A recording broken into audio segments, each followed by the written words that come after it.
तो डांस सिखावे थी। हाँ क्या नाम था वो, कादर खान की तरह लगा थी वो।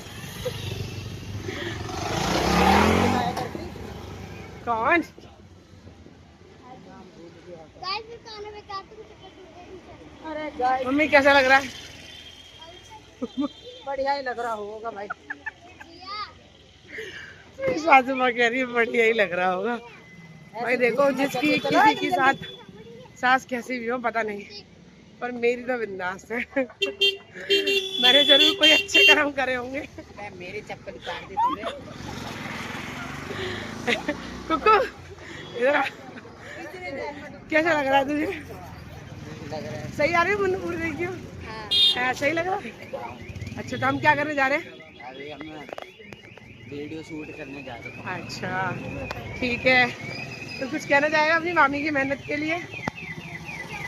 बोल लगा।